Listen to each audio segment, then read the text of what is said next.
no way should you interfere with the fairy fold. Right. You know, sometimes there are trees growing around it, and a person should not cut those trees. And I know of several people who have cut the trees and they had bad luck, they lost a limb or whatever as a result. So there's no way that I would have anything to do with a fairy fort. No, you're not supposed The to one thing, touch them actually. No. A farmer up here, and they went at its fort. And they had a pile, it was fort, a pile of stones, like. No one ever touched it, like.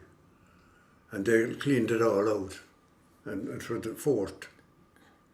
So it was like where there was somebody buried or something.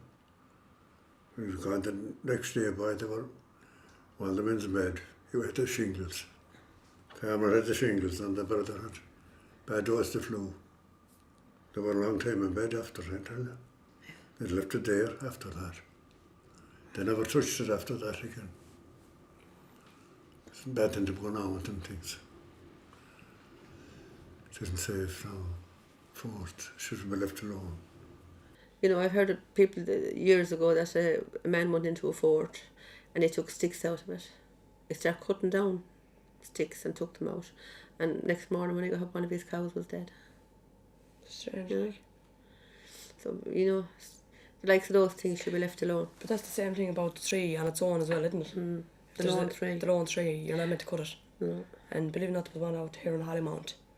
For years and years, since I was a small girl, you know, everyone had been asked to cut this tree and nobody touched it. But this fella went and it's only a couple of years ago. So He said he'd cut it. I think it was about 2-3 months after he was dead. Believe it or not. He was the only one that ever cut the tree. But he didn't live to tell the tale of it. I know of people that went to clear a fort up in Kilmaine, and one fella dropped dead, another fella went in to get him out and to do something else, and he dropped dead, and that is the truth. It's very, very unlucky to go near a fort. A lot of people won't.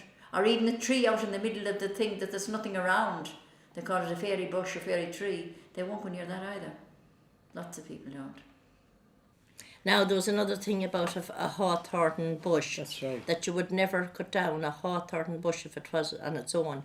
And my grandfather, in the three-corner field, this is a true story now, he went up to it was down from the fort, but this bush was on its own and he wanted to cut it down.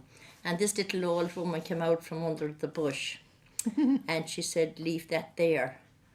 So he didn't heed her anyway, and he cut down the bush. And in a week's time, a huge big thistle grew up where the bush was cut. Yeah. And he went to dig it up and the thistle hit him in the eye and blinded him. God. That's true. Yeah. I listened to my father. I used to hear him tell the story. There was a man next village to us, and he was. They were building a house or doing something. Anyhow, there was a quarrying up this big stone out of somewhere, and under he got a crock of gold. yeah.